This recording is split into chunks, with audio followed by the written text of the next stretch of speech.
do that stuff. Hey, there we go. The little glowing box has come up. The little button is hit. And we are back. The MCC Virtual Business Box launch, April 29th of 2022. What the hell? 4 months. 4 months. Oh, and I can hear myself too. Let's go change that. Love it. And Mr. Don Verboom is joining us. Lorette Lee is here. And as always, I am your host, Mitch Kamich, the Savage Business. And today I have a whole wall of Savage Business sitting here rocking it. Matt and Paul are repping the brand as always. And we're here to talk about the week that was in business, stuff that's going to be timely, informative, educational for you. It is opinion. It is also advice. Why? We are professionals. And when you're a professional, you dispense advice. And when you don't know any better, it's called opinion. So we'll provide opinions, advice, and suggestions. We will talk about business, which we are really, really knowledgeable about. And we will try and make you, our audience, in the days, weeks, months, and years, a little smarter and perhaps a little happier when it comes to it. As always, I can't do that alone. It's going to take a panel in a room full of people. I'm going to do a little bit of button pushing in a moment, and I'm going to turn the floor over to Matt. Matt, take it away. Thanks, Mitch. Matt Hewson, working closely with these two guys on my screen, at least with Paul and with Mitch, to help people sleep better. If you are a small, medium-sized business owner, it's tough, and we get it. We've been there. We continue to navigate these paths of entrepreneurship with our clients, and we look forward to it. So I am very interested to hear about everyone else's week that was, because I definitely have some things to share. Paul? Awesome. Love that. Paul Flakowski with MCC Coaching with Mitch and Matt, solving problems at a crazy pace for business owners. Hair on fire, things going sideways, always something that's going on. We're either in a problem, just out of a problem, or just heading towards one. And that's my jam. I love doing it. Lorette? I'm Lorette Lee from Phoenix Career Development. Life is a journey, and the best journey is your career development. Is what I'm going to say. Ooh, that was cheesy. That was flawless. She's going full ham today. Nice. Yeah. Have you been drinking? I wish. Water? Don Verboom, Fork Tree Coaching, business coaching for small, mid-sized business owners that want to grow their sales and profits and put more time in their life and get their team sorted out. So glad to help. Fantastic. Now, as always, when we show up for these things, I don't tell anybody else what is going on until they show up time of. That way, you, the listener, gets to watch them scramble, figure it out for themselves, and ultimately just provide things on the fly. Why? We spend so much time doing this that chances are we're going to have the right answer. And if not, we'll argue about it. And then you get to watch that for entertainment value. But past that, because we see so much of this happen so frequently, that business happens iteratively, means it happens in time. It happens right now. It's going to happen in an hour, in a day, in a week, in a month. And every time it does, it's a little different. So you can try and be as predictive as possible, processes, tools, other resources, etc. The reality is that business has a lot of friction and a lot of movement in it. And the smaller your company is, the more twisting and turning that it does. So that means that you got to kind of live with some of the things that are coming along and get smarter at the most important parts so that you can maximize it and make it work well for you. Now, that said, topic that has come up here before, not quite like this. We've had it any number of times. We are at the tail end of April in 2022. I'm going to make it really succinct. Sales. Has sales changed? Not just 2 years of the pandemic, but with the current state of the market, inflation, et cetera, right now? And if it has, what do people need to do different right now? Because money's still tight. Money's becoming less valuable thanks to inflation. And it means that you have to have your, hey, wait, I checked the box. You have to have your shit wired if you're going to be able to make a sale. And it's not just the stuff that's on the sticker anymore. People want to know you. They want to know what you represent. And the value you have must outweigh the price that you are charging. So sales, has it changed? And if so, what do people need to be really mindful about as we navigate May, June, and July of 2022? By the way, it was March 2020 not that long ago in my head. So this is a full 25 months later, and I'm going, okay, so this is what we're doing right now. Sales. Where's it at? What's changed? What do people have to be mindful for? Panel? I don't think sales as a process necessarily has changed, because ultimately every business needs to generate sales.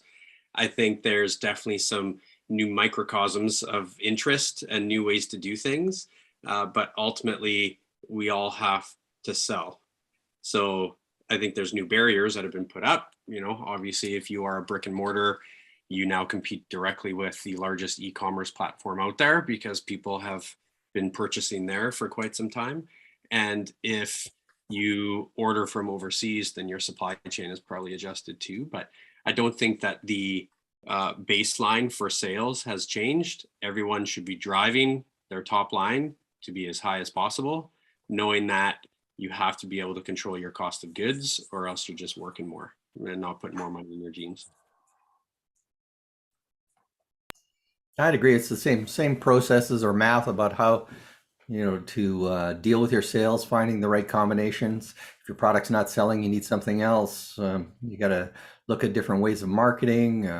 I think if anything, it's the approach to how to find your people is different. The attraction marketing process versus kind of a shotgun approach. I think people are getting tired of being hit so many times with offers and things, or people hit them with a kind of, I want to meet you, and then all of a sudden they're, hey, I want to marry you. It's like, you got to buy my product. It's like, we seem to have just shortcutted that. I think people are tired of that. Sales is like an art. So like, yeah, stick to the script. It's not about you. Ask questions. But like, I've the reps of business 3 years in, and like, it's the same thing over and over again, right? Over and over again. But like, when you do it right, it's flawless. And the thing is, you need to be terrible at sales before you can do really well. And like, I was only selling to 2 people this year, private institutions, and like, check mark, 4 months later, I have 2 private institutions I'm working with. But like, sales, strategic, but also I love it because it's super artistic. It is like the masterpiece of business. Mm-hmm. Other thoughts? How has it changed? Well, I think we all realize that it's more online world than it really was before. We were going that way, and COVID kind of just pushed us over the cliff a little bit faster. Yeah, I think a lot of it's been said, but it's really taking that 5,000 foot view or 50,000 foot view and going, how have things changed? How have my demographics changed? Right? We have millennials that are coming into the marketplace right now. What are they looking for? What do they want out of that experience? And am I providing that? Am I getting that attention? Do I have to look at my niche? Who are my best customers? Who are my consistent customers? Have they changed? What are they looking for? And then always looking for what can I upsell? What can I add on? Who can I partner with? Can I get an affiliate with something? Or who can I collaborate with? So I think it's also taking the time, as the dogs go nuts, taking the time, maybe, an hour a week, and having that no technology, a pad of paper, and having that question and really just diving into it and letting your mind marinate on it and have that subconscious working for you on that. As an aside, while we're talking about sales for a moment, but because these things are entertaining because we get to connect like this, Lorette just chirped up in the chat at the bottom to say that her dog is barking at yours right now.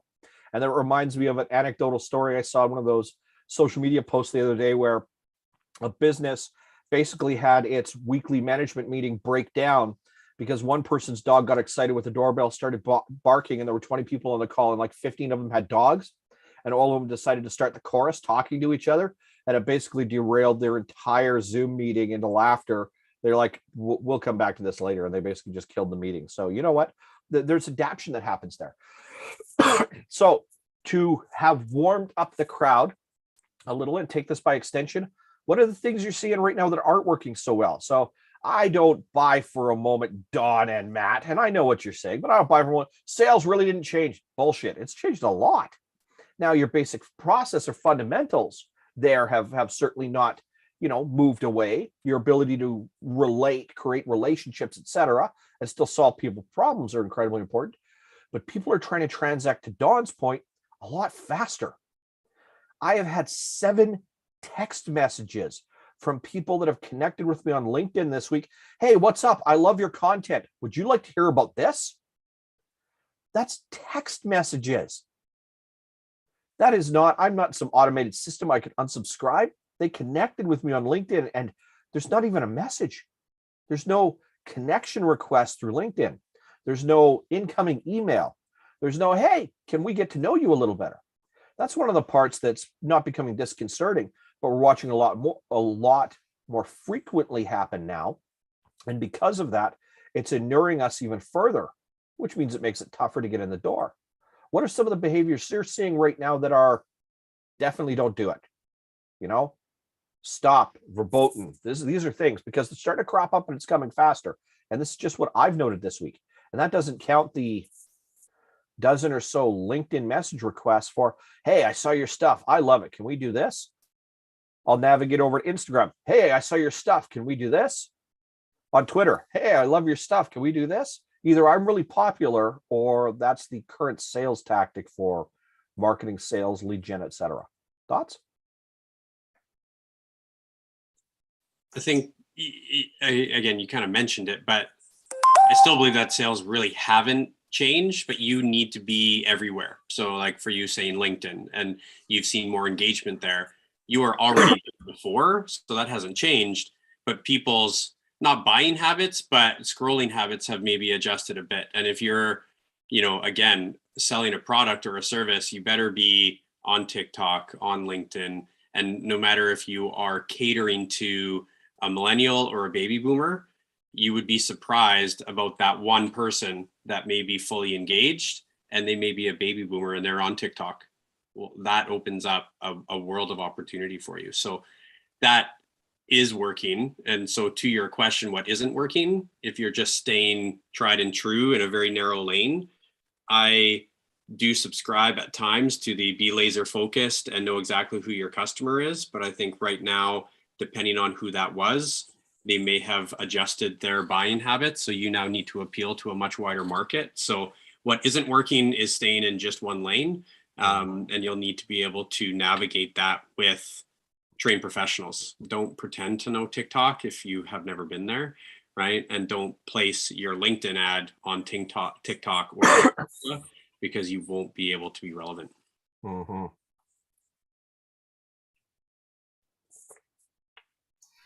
I think what I'm seeing in the sales thing is, I guess they say maybe it's something's changed or whatever, and it's hard, but I think that's just ups and downs. If I've seen it up and down in the last 40 years, that's how the market goes.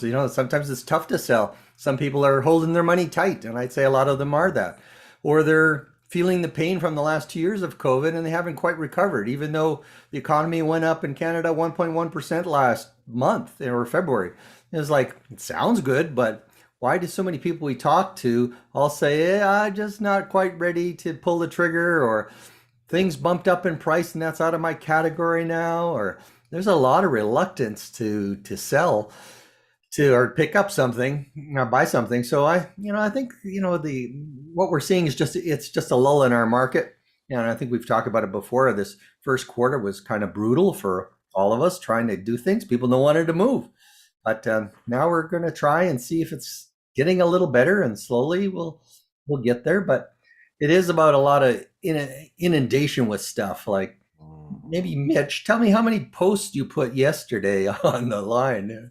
I must have saw 3 or 4 of yours on the same day. It's like your marketing system was really kicking in. It's like, whoa, it's like it was pent up demand. You were loading it up.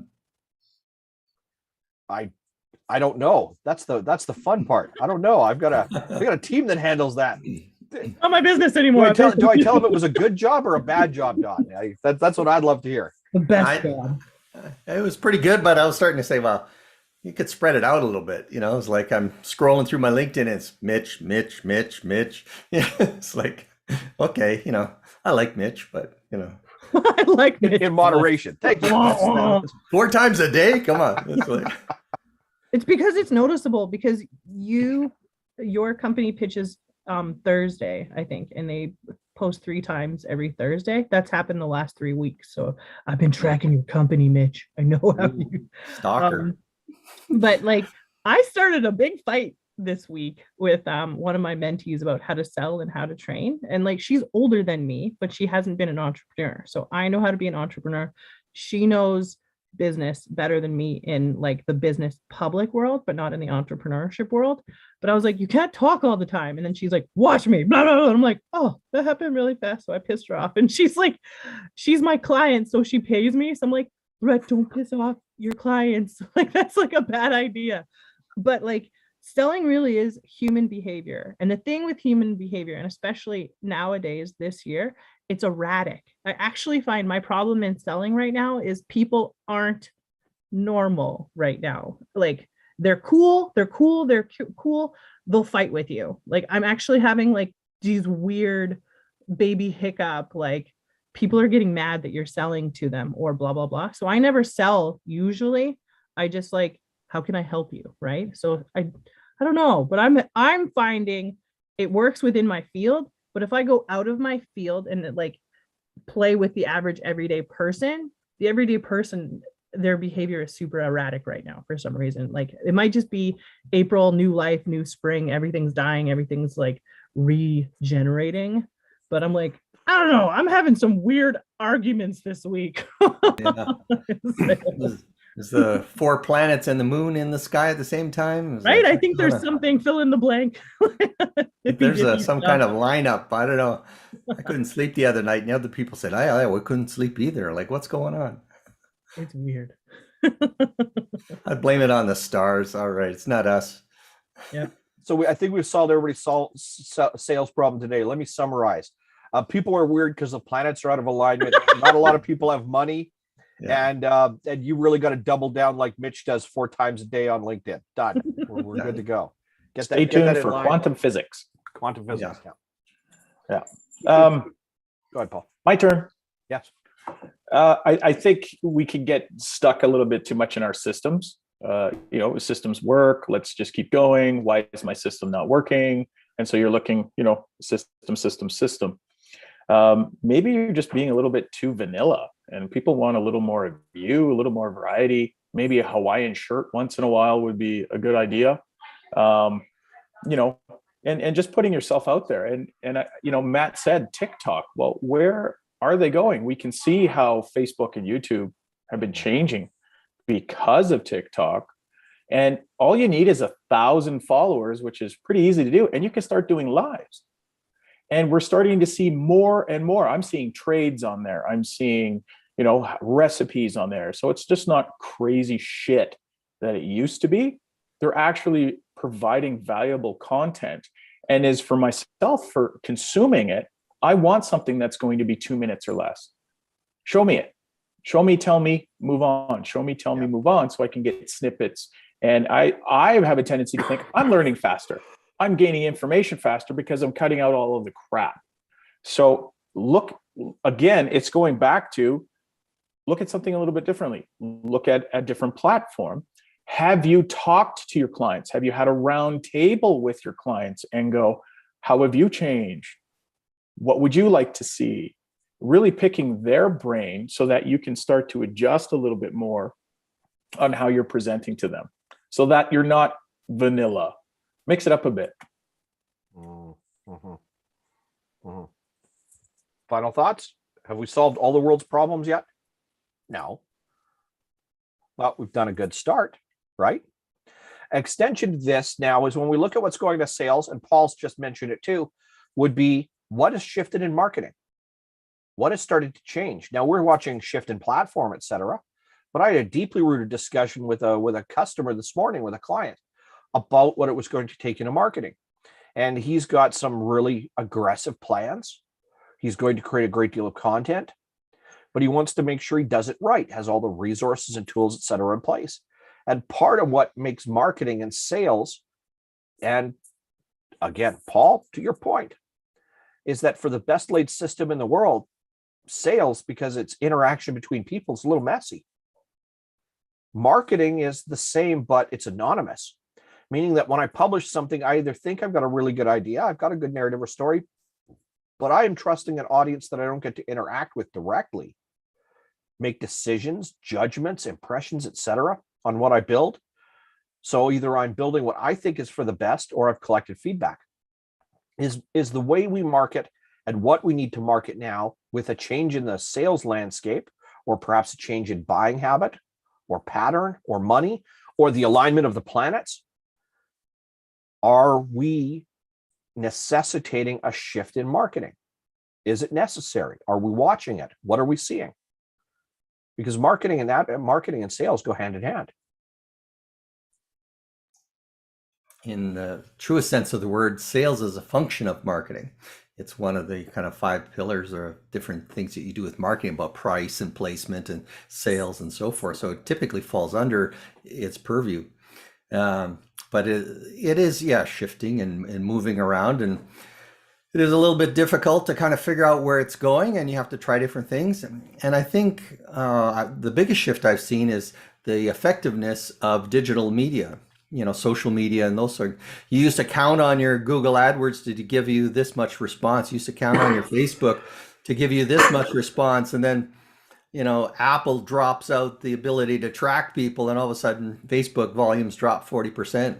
It's like, wow, or LinkedIn drops in a new algorithm to reduce people, connecting with each other in abundant ways. It's changing. And, I had the same conversation with a client today. He said, this used to work, whatever. And I said, well, we've got to try a different person, a different approach sometimes, because it is different. And see, one lady can do a good job on Facebook and another guy can't, or vice versa.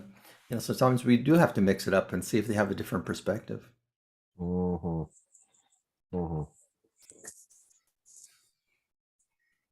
Yes, marketing is changing and will continue to. It's now more qualified though, which I love. So you can really find where people are clicking, and realistically, most people are clicking nowadays from any one of your ads. And to me, that's the science part of it that I love. Now, what also is changing is that your message has to be quick, concise, and needs to invoke some sort of emotional response, or else you're going to get lost in all the noise. So I have a need, you now fulfill that need, excellent, and then move on. So, and that's where you see these newer social media platforms with literally 16 or 18 seconds of fame happening, really impacting people, because that's all they want to hear. They don't actually care if it's high quality. They care that it's something that they didn't believe they needed, but now they do, and they can click directly through the app. And I love that. Mm-hmm. Mm-hmm. So marketing is co-creating with the universe. So the average everyday person is watching creation happen. Really, it's priming, right? So like attracts like. So I've been marketing for 3 years. People now know that there's a journey with career development. I started that. So what I really like about marketing is people are either playing the game, they're reacting to the game, or they're activating the game. So as entrepreneurs, we're activating the narrative. We're priming people within our marketing. So that's why it's so unique and creative. And that's why I really love selling and marketing, because it's your narrative. It's your priming. It's you're in control of creating the universe around you. That was a lot. I'm sorry. That's how I feel about it. The stars are aligning, right? The stars are aligning. 4 stars and a couple of moons. So something about stars and rainbows and unicorns, something like that? No? That's how I market. I market on the dream. You can create unicorns in your life. You can create witches. You can burn witches. You get to the heart of things faster in creative imagination. Actually, you get to integrity and vulnerability faster in creative imagination. So you want your clients to hit truth. You want your clients to hit vulnerability. Marketing, creative imagination, co-creation with the universe. Marketing is the heart of it. You have to be unique in your marketing, because people will be like, "Ooh, unicorns, I will go over here." If they're attracted to unicorns, if you want to market to unicorns, right? Hey, man, I just want to fix my toilet. I don't know. Mm-hmm. I'm not marketing to you. Well, Paul, actually, that's a really great point, and to commentary out of everybody on the panel today, but for Matt, has marketing. So let's take the sales conversation for a moment, extend it to marketing, and talk about change. Have we begun to see the shift Now, there is still a great deal of money being spent in ads, in video content. You can watch that showing up on YouTube and other platforms, etc. You watched what happened, but marketing is shifted when we can point to a really important function or feature. Tesla, the great company Tesla, saw a 40% increase in orders after Super Bowl because they didn't advertise.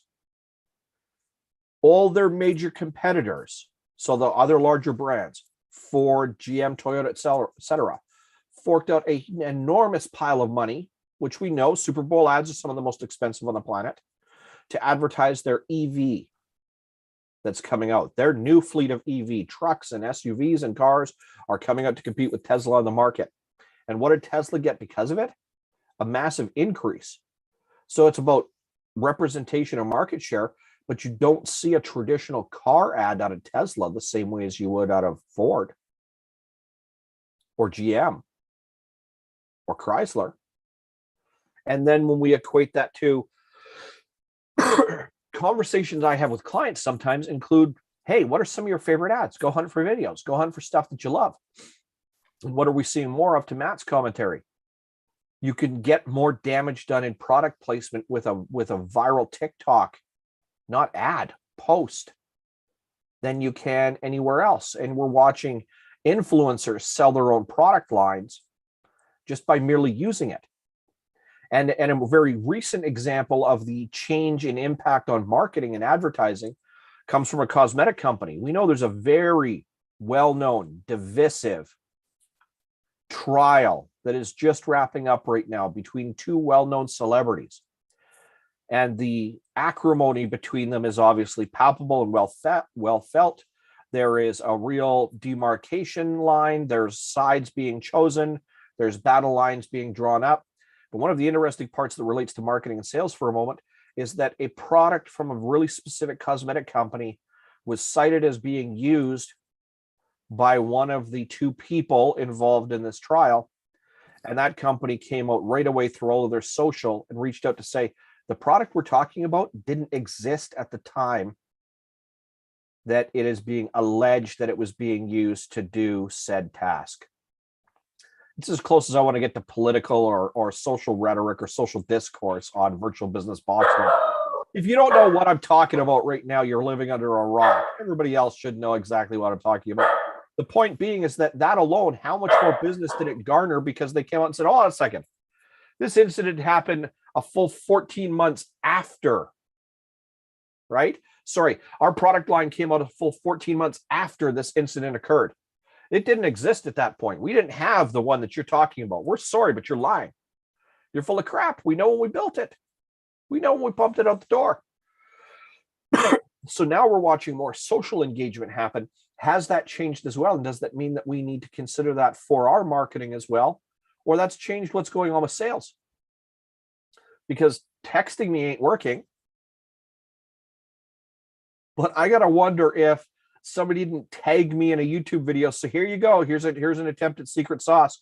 Shoot a YouTube video, have it go public, and tag another person's YouTube page in the notices and say, hey, Matt, my name is Mitch. I'd love to have a great chat with you about this. If you want to do this, just reply to the message at the bottom in the comments. I'll DM you and we can hook something up. Is that what we're going towards? Because I got to wonder if it wouldn't work. Thoughts? In fact, I'm going to try it. Yeah, we have one, well, I think it is now the largest North American music festival that just somewhat wrapped up, right? And I believe almost 100% of their marketing was through influencers. So they had a separate wristband color this year. And it was all just based off of how to grow that second weekend of sales, right? So yeah, like I would say, rather than spend $10,000 on multiple ads, find an influencer for $5,000 or $6,000 and spend $4,000 on one ad with them and see what your reach is. And there is, well, again, when you look at the 19 and 20-year-olds that are now being managed by the Kardashians and others, you know that it's working, right? So I'm curious to kind of see over the next couple of months, which really kind of rises to the top. And for me, like I'm mid 40s and I'm rarely on TikTok, but when I am, it's actually a learning experience. It's not just people dancing for 15 seconds. Like you can go and find the things that you need. And it's been great because I can do a one-stop shop or a one click through, and I'm on their 15-minute YouTube video, which they monetize. So I think that there's a lot to be said about just engaging for a very brief moment and getting that second click through. Okay, I'm going to say something, but I never thought I would say something like this, but it's going to go this way. So like, number one, hearsay. Okay. We all say some stuff, hearsay. I don't know. You said some stuff. You said some stuff. It's not a big deal. It's how you interpret the world. So like, how do you get clients? Vibrational frequency. There's a frequency to attracting clients. And like the influencers have already tapped it. They're on all modalities. They're on TikTok. They're on Instagram. They're on this, and this. They're on Twitch. Like there's certain influencers that influence for a reason. It's the vibration that they attract or whatever. But like really good people are done with value. You match their values, right? Do you want to attract 1 million people? Yeah, you want $1 million. But like, I don't want 1 million clients. I want like maybe 10 clients a month, right? So how are you attracting clients? Is it through vibrational frequency? Is it through this, and this? But like, I was working on the philosophy of career development this year. And the correct answer for selling and marketing is get on the right frequency of your clients. Don? Yeah, heavy stuff, Lorette. The frequency. But how I relate that, I'm helping someone hire a new salesperson today. And this week we had to go through that. Not that we weren't calling it frequency, but where are those people that are likely to apply? What are they looking for? How do I resonate with him? What radio channel am I putting out there that they pick up and will respond? Like, how do you attract them in that big wide world? So, a lot of thought had to go into the job description and, make it fun and interesting and some cool stuff and, make it feel like you'd be great at it. And then market that out to, where those groups are hanging out and try to search them out. So it's like, yeah, we're looking for that same frequency as where, the person, what I'm selling is a position and they're looking for a job, and we're trying to do some lining up to make it work. Mm-hmm. Mm. Why would you go work at Tesla compared to Amazon? Mm-hmm. Yeah, you'd have to tell me the culture, right? Values. You can see the culture. You can see it through the leader. Yeah. The leader of the company bleeds it, puts his own money into it, walks the floor. If there's something in a piece of garbage, he probably picks it up. He's leading. He's developing the culture of that, which is attracting. And he's not taking criticism. He's not staying within the lanes. He's not being gray. He's saying, fuck you, I'm going to do this. Let's go to Mars. Who wants to go to Mars? Let's do it. And let's find a way to do it. So, it's like Ford trying to put the 8-cylinder in. I don't care. It has to be. There's a solution to this. Mm-hmm. Even the story of the Wright brothers. There was another guy who was looking to have flight or create that. Heavily funded, lots of scientists, had all of the money, all of the backing, but didn't do it because his passion was to make money off of it. The Wright brothers did it with stuck together parts, popsicle sticks, and a bike because they wanted to do that. They had the deep inner, I have to do this. I want to do this. It's not about money. This is where I believe your culture really comes from is, are you willing to stick it in? Are you willing to stick in your business and do it? And what kind of passion is it? Or are you just wanting to stick somebody else in and walk away? I think there's a big difference there, a huge difference. Talking about differences, and we're talking about having to make shifts. There's a client of ours here in MCC that in the last few weeks has started to adapt his approach to reaching out to people. And LinkedIn's one of the platforms that he's using, and he's using technology to be able to sift through, sort, make sure he's reaching out into the kind of place where he thinks his primary audience is. but he started to adapt his approach to remove the stock message that goes out instead and started to introduce video, which means that he sits there and sends out a connection request. The moment that connection request comes back, he shoots a quick 15-second video, say, hey, thank you so much for connecting. I'd love to chat in the future. There's a couple of things I think we could talk about, and then we can find out from there if we're going to do business together. Shoots a video and sends that video through LinkedIn Messenger, and response is increasing incredibly. So even adaptation like that is starting to change a little bit because it's done what? Start to personalize. Laurette's comment about vibration, perhaps that's what it is. Maybe it's more alignment. Maybe everybody's so tired that they've just decided they're going to work on something else because they can't get to sleep at night. Whatever it is, people are starting to engage in very different ways. So a platform like LinkedIn, where while it does house and host video, it's not really the place to think of going to video first, as opposed to YouTube or Instagram or TikTok or Facebook. But yet video is becoming more acceptable and a greater inroad to merely starting the conversation. It's like a handwritten card. You've taken the time to do it. You're different than everybody else. And, you know, that's where I think vibration is, right? It's a connection. Absolutely. I got a video 3 years ago, and it was like, almost like, how am I going to word this? Maybe I'll just word it wrong. It was like too invasive 3 years ago. Like, I was like, I never asked for a video. Do you know what I mean? And he was just like, this is who I am, and this is who I'm going to, like, he sounded aggressively on that video. And I was like, ew. I like, my modality is writing and relationship, right? So like, maybe I like a little hello, then you can send a video. Do you know what I mean? But like, to have the first touch point as a video, I don't know you, I don't like you, I don't want to talk to you, even if it's 30 seconds. I don't want a video the first thing out of the gate. Like, yes, if I'm scrolling and I'm bored, I'll look at videos. But like, if you're doing a personalized video, you better personally call me out, like, hello, how are you doing first? That's how I feel about videos. Mm-hmm. Don? Yeah, I certainly see the introduction of videos being an important aspect to what's happening. And is that just another way to kind of connect faster and get people to see who you are? It's like the whole sales process. You can't just ask for the order. Hey, Mitch, glad to meet you on LinkedIn. I sell coaching. Are you interested? You know, it's like, no, we got to kind of connect a little bit.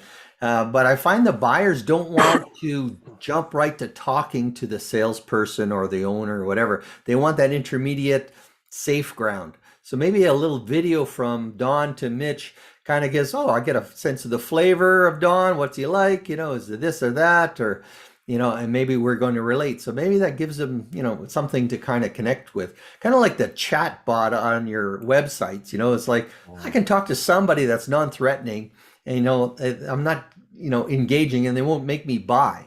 You know, I just get a chance to kind of dig in a little deeper, and the videos are maybe great ways, or chat bots or something in between, jumping right to the salesperson. Because I think people are tired and maybe scared of saying, I'm so weak now, I just would succumb to anything. So I need a buffer. I need a filter between me and this salesperson because my psychic armor is down.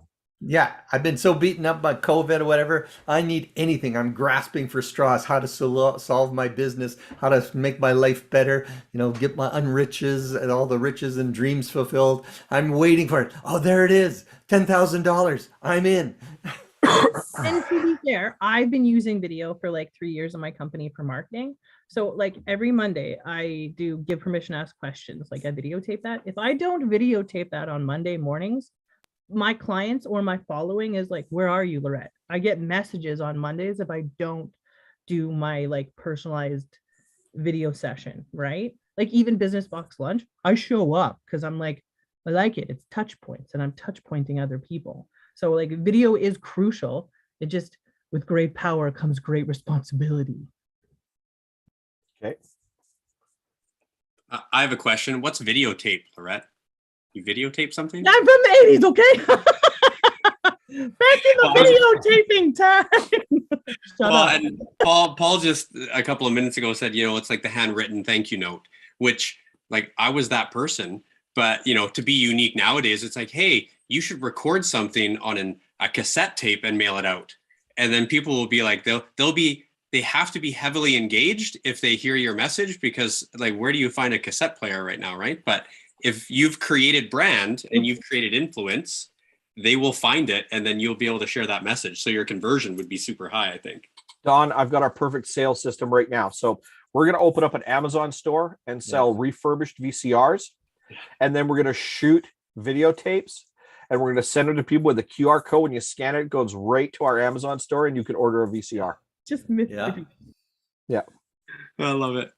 Yeah, well, it's not so far off. A couple of years ago, the last company I was in, we were doing a special kind of engagement program for construction guys, and we were going to send them an LP, a record.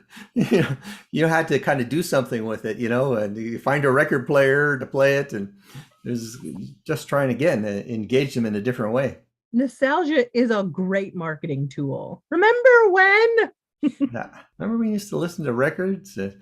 It's funny, I have a cassette player back here. I use it for the radio. And I brought it out the other day. I was selling my trailer, and people are going, "What is that? What is that thing?" My grandson's looking at it, goes, "How do you fast forward? Where does the CD go in?" And it's like, no, it's a cassette tape. It's got tape, and it's like, huh? All right, I think our other model as well, it has to extend to that one too, which is, okay, everybody here remember, so for the younger generation, this means nothing. Everybody remember Columbia House? Yeah. Hey, you can get 10 business lessons for 99 cents, and then you'll get one business lesson a month for $30 after that for the next 2 years. And if not, we'll get you sent to collections for the entire amount. Yeah. How about 3 8-tracks every week?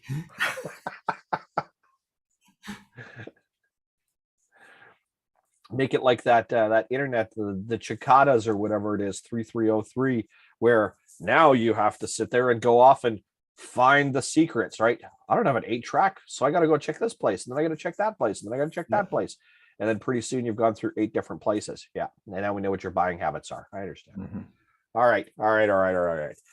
Have we solved all the world's problems? No, but we're starting to talk about the things that are beginning to shift. Business owners, salespeople, marketing people. What's that word at the end of all of that? Just people. People. We're tired. We're grumpy. We're angry. We have money. We don't have money. We're buying things. We're not buying things. We're making faster decisions. We're spending less time with our family, even though we spend more time at home. Who here's worked at home almost exclusively this week? Or entirely? This is the only week I haven't. All right, Lorette, you're one of the odd ducks this week, I guess. Who here has seen their family more or less this week? I've certainly seen my family less this week than more. I can hear them upstairs. They know I'm here. But I've seen them less this week. It's been ridiculously busy. So what we're doing is that we're increasing productivity. Maybe we have more net time at home, but we're increasing our productivity, which means we're leaving less of us to go upstairs or to go back out with our family, etc.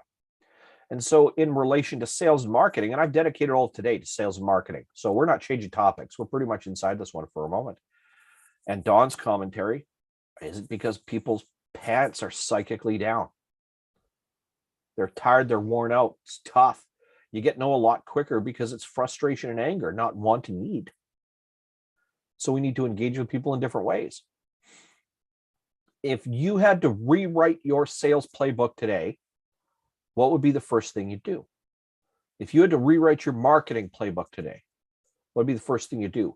Most of us from a form and function, and Paul mentioned it earlier, we get so used to the system we're in that we can get blinders on. We can get inured. We can get down into our spot, or, Don's breaking out the record player and the tape cassette here. You could end up in the groove on the record, and you're so used to it that even the scratches and bumps are just part of the experience for you, when really, the master edition of the song doesn't have the ripple in the tape or the bump in the record or the scratch that has it skip a second or two, right? Or boom, boom, bounces up every time. In 3 songs in a row, you get the bump in the same spot as the needle travels around. So we get used to even our own systems, and we make adaptations as reactions as opposed to being proactive most frequently. So you got to rewrite all of it. It's Friday. You got to go away for the weekend. And on Monday or Tuesday, you're going to start talking to people again or reaching out and communicating. and you got to rewrite it. You got to start from fresh, or you're just getting into a business for the very first time. What should you be doing? Where do you start? Hire professionals that know better. Mm. Especially as a solopreneur, again, you're going to be spending money no matter what, money in the right places. And again, pay people that have already done it, that are already there and are good at it to do it for you. You don't have the time as an entrepreneur right now to pretend to learn something. Yes, always be a student, but if you want to make quick impact and to create cash flow, go to somebody that knows how to do it better. And there's a ton of people out there that do. So now it's just about who you want to align with through vibration, if we want to go that route. Mm-hmm. Mitch said something a week ago and it still resonates with me. What hill do you want to die on? And I'm like, oh, do I want to die on happiness? Like, I don't want to create a life that I hate. So like strategically, the legendary journey, that's how I market. That's how I will always market. Create a job that you love, right? That's how I market. But I die on Walt Whitman. Happiness isn't in another time or in another place. It's this hour in this place. Are you enjoying today? That's how I market, is happiness. I agree with what Matt was saying about get experts.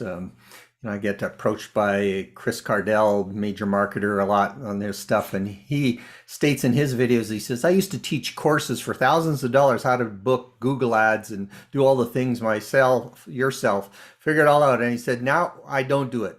I don't teach that I hired a big team of people and it was very hard to find. And I said, I can either do it for you with this group over here, or you got to go and find somebody to do it, because the whole media thing is becoming so complicated and changing so quickly with algorithms and this and that. You need a specialist that stays in that world and keeps up to date with what's going on. So yeah, you have to get rid of it. And Mitch, my general change in marketing is go to attraction marketing versus shotgun, blast. Before, I think that used to work. I used to you'd hit 1,000 people a week with a LinkedIn message and 2 got some reaction. Great. That was enough, because it was all automated. But now it's so much work and people hate it. You're creating, people, some negative enemies are not fans of you. So you have to be careful. So now it's attraction. I want to talk to the people that at least have some inkling that they want the product I want. And then the next part is to make sure you don't lose track of them, because it's only a small percentage you want to convert right now. So you bring them into the system with free stuff, lots of great information, give, free sessions, free materials, free notes, free books. Just give it all out to them, and people will eventually realize they will not do anything on their own. So they're going to need some help with it, and they'll come back. So just give it, bring it back, keep track of them, keep nurturing them. But look for those people that are already putting their hand up because they want to be talked to, not the other 1,000 in the group that don't want to be talked to. Mm-hmm.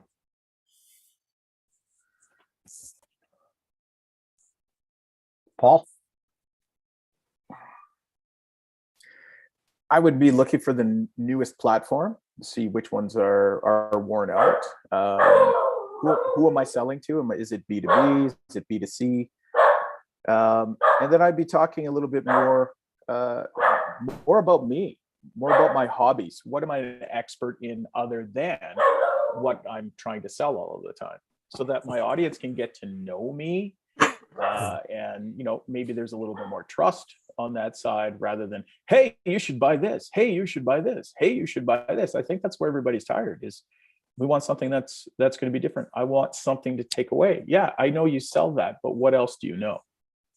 Mm-hmm. Mm-hmm. All right, that's a great comment, and this is how I want us to close out today's session. Lorette, what do you do for fun? Right. And? Go on a story adventure. So I go on the legendary journey. I preach the legendary journey, but I go on the legendary journey. So like, I don't sell and market anything that I don't believe. What do I do for fun? I create ways to have fun, and then I have fun. So I did sensory deprivation 2 weeks ago. It blew my mind. I shut off all of the loud noises and just sat in salt water for an hour. that was fun. Don, what about you? I like hanging out with the grandkids because you start thinking at a 6-year-old level and you use your imagination and you forget all the kind of rules that like it was over last night and we were dancing to We Will Rock You and we had to like use hockey sticks as guitars and they're shooting sparks out and it's like, wow, just to let yourself go at a 6-year-old level and stop being, a senior business guy, Yep. Paul? Rebuild barbecue, shoot guns, get out back into nature, a little bit of fishing, and any kind of sport. So baseball, hockey, that sort of thing. Yeah. Nice. Matt? Many things, because again, but to speak to Laurette's comments throughout the course of, I don't know, the last couple of years is that you have to enjoy the journey, right? So there's a lot of fun. I love hanging out with my kids, and similar to what Don just mentioned, I'll ask them for advice. Hey, what would you do here? Right. And all of a sudden it's just like a one-liner. And I'm like, that makes sense. But it creates this like conversation and like joy going, that was a great idea. Let's do it together. So hanging out with the kids and like I'm leaving in a couple of moments to head out and pretend to set up all the RVs for the season. So it's going to be amazing. It's just hanging out with people. Outstanding. So last question of the day. What about you? What about you? Yeah, I was like, whoa, Mitch. Me? Yeah, I you. never answer these questions. I do that on purpose. It's an air of mystery. No. Right here. Aw. Gaming. Right here. No. Audio file. Music. Lots of music. My house is full of music all the time. My wife and my daughter sing endlessly. There's music in our house all the time. We have it playing constantly. There's always a din of noise coming in our house. There's music for every mood and every environment. There's workouts and reading and all those other great things. And I used to be a massive cinephile. I would watch 12 hours of movies in a day. I listen to music. It is therapy. It is energetic. It is educational. It's instructional. It is mathematics. Music's a fantastic foundation. It's an exceptional foundation, and that's what I use for what little spare time I get that is not occupied by children. Right, little I get, good music and good movies. Both of those. Fun fact on your music: it has just been proven in a study that loud, heavy music is one of the categories. Is actually good for production. There's less mistakes, and they studied this in the operating room. Oh, so, yeah. There you go. Turn it up. Crank her to 11. You're allowed to now. The study showed. That's on what song he's playing.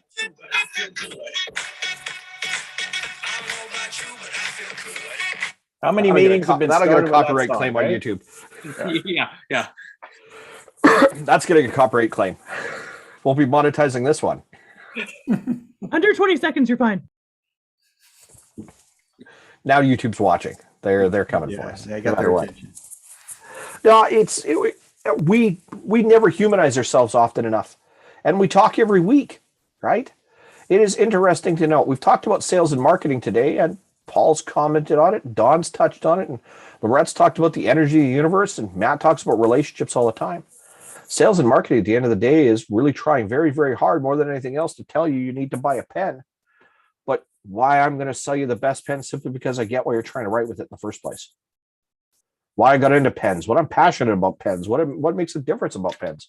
People are going to buy more frequently from people they think that they know, like, and trust. And that hasn't changed. To our first comments of the day coming out of Matt, that hasn't changed. People are still looking to feel like the value of what they're buying far exceeds the price that they pay. And you can either convey that through interpretive dance or music or song or video, audio, print, visual tools, hire mimes, send clowns, right? Or based on Don's new business model, we're going to shoot old-timey VHS videos, send them to people, and QR code it and send them to our online store on Amazon and sell them a VCR so they can watch it. I think it's a brilliant tool. Pricey, but you know what? We've spent worse money on different ads. It's okay. Let's see what happens. Don, I think we're on to something, brother. Sounds good. Plan. All right, ladies and gentlemen, again, a more sedate yet fulfilled virtual business box lunch. Sales and marketing can have a lot of energy, a ridiculously high amount of energy, or a little tiny pinprick of a moment. Sales can come in a flood, in a rush. It can be loud and obnoxious. It can be quiet and reserved. It can come through visual tools. It can come through auditory. It can come through podcasts, music, ads on radio. It can come through print media, flyers, magazines. It can come in the form of books. It can come in the form of articles in other people's books and magazines. It can be video just like this. But marketing and sales, the primary purpose has never changed. The primary reason we choose to buy or sell something hasn't changed. It satisfies a want or a need. But we have been inundated with so much information now, and so much has changed, that sales and marketing, being part of the human experience, needs to adapt with what is happening right now. You need to change, whether it's old school, send people a VHS cassette and then sell them the VCR to watch it, or new school, TikTok, other platforms. Whichever way you're going to go, make sure that when you're engaging with people, that your ability to tell a story, that's important, to engage people and let them know without being smarmy or facetious or overeager. They know what the values, features, benefits that come with a product or a service you provide there. They can find that information. And more importantly, tell them what it means to build a relationship. Here's how I treat people. Here's what I want to be able to do next. If you do that, it's probably going to start to improve. But you have to also become novel. The reason social media and content as it's driven right now works so very well is because it is an immediate movement away from what the norm is. If you open up TikTok or Instagram or catch reels on Facebook, if you watch shorts on YouTube or bigger video, what do we see? The next video pops up. It's either suggested, recommended, or shows up because of the algorithm, because the math is trying to figure out what you like. And the next thing that shows up is based on what you're already showing it. So for us, we have to learn how to do that. That's where we're starting to change. Maybe we're moving away from the era of multi-million-dollar ad campaigns in the favor of spending millions of dollars creating millions of followers. Maybe we're spending tens of dollars creating millions of followers, or maybe it just takes one right message one time to go viral. Sales and marketing is shifting. Or three. Web3. Crypto. Web3. Crypto. Decentralized. Decentralized. Smart contracts. Sorry you had something stuck in your throat. Anyway, Don, Lorette, I heart you. Thank you so much. Matt and Paul, my Savage and Business brothers, can't do it without you. It is Friday afternoon, the MCC Virtual Business Box Lunch. I'm your host, Mitch Camage. This is another VBBL in the can, April 29th of 2022. We will be back at her next week. At that time, Nat and Paul will be helming the room that week. I'm away with a conference and an event. Yes, Paul, even you. And I will not be available, which means I'll probably pop in anyway, just because, that kind of guy, and he's off camera. Anyway, we're here. We've done it. We are in the middle of season 2. Season 2 will be wrapping up shortly in the next couple of weeks. We'll take a break. We'll rock back in for season 3, and let's get after it. There's previous seasons to watch. There's lots of content out there. We show up every week to do this. There's a million other things to do. Our guests, our hosts, and our co-conspirators on here, they got lots of smart stuff to look at too. Get at them. Get at my boys. Get at myself. We're here to help. Have a fantastic day. We will see you the next time on Virtual Business Box Lunch, and have an outstanding